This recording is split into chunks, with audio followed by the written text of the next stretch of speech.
Recently, the official lobbying reports of the Anti-Gay Family Research Council were released online. The reports detail the FRC's lobbying expenses for the first quarter of 2010, totaling $25,000, as well as the specific targets of their lobbying. One of the issues listed was House Resolution 1064, a bill to condemn Uganda's proposed anti-homosexuality law. The law would define a new crime of aggravated homosexuality, which would apply to serial offenders. The sentence for this crime is death. Just to be clear on what this means, if this law applied to straight people instead, any one of you who has had more than one intimate relationship, or been intimate with the same person more than once, could be convicted and killed for that. That is what this law would do to gay people. So why exactly would the FRC oppose a resolution to denounce this bill? Why isn't this something that we should unequivocally condemn? It's really quite simple. Either you consider this acceptable, or you do not. So, does the FRC want to see gay people in Uganda killed by their own government? And if not, then why should our country remain silent about the proposed execution of gay people?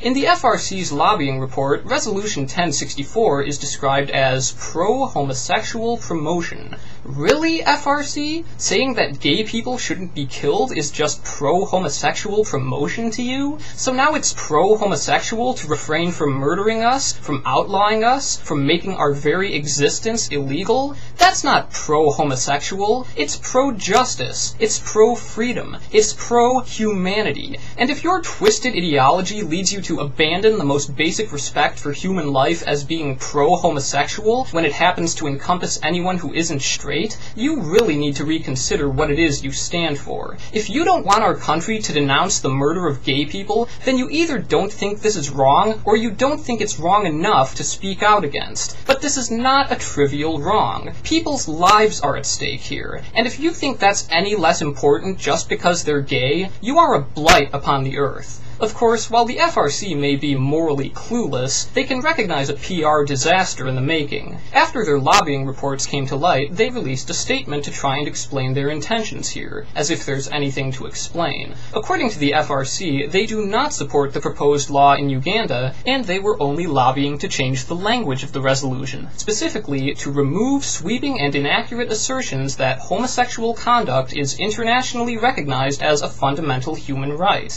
But even this makes no sense. 67 countries, including the United States, are signatories to the UN Declaration on Sexual Orientation and Gender Identity, which does affirm that nations should ensure that sexual orientation or gender identity may under no circumstances be the basis for criminal penalties. The UN Human Rights Committee has ruled that laws prohibiting sexual activity based on sexual orientation are in violation of the right to privacy. Homosexual conduct is a fundamental right, and it is internationally recognized as such. And why shouldn't it be? It is a part of that most basic freedom, the freedom of association. How is it that straight people can have the right to be straight, and yet gay people can't have the right to be gay? Why should straight people have rights that we don't? When we look at countries like Saudi Arabia, where unrelated men and women can be arrested for merely socializing, let alone having sex, we immediately recognize that this infringes upon their freedoms. We know that such a violation of human rights is unacceptable. So what makes the criminalization of gay people any more acceptable? Why should we receive any less protection? If straight people are allowed to have sex, why can't we? If they shouldn't be punished for it, why should we? There are no grounds to claim that we have any less of a right to love one another than the rest of the world does. That is not a straights-only right. It's not even a pro-homosexual right. It is a human right, and nobody has any right to violate that.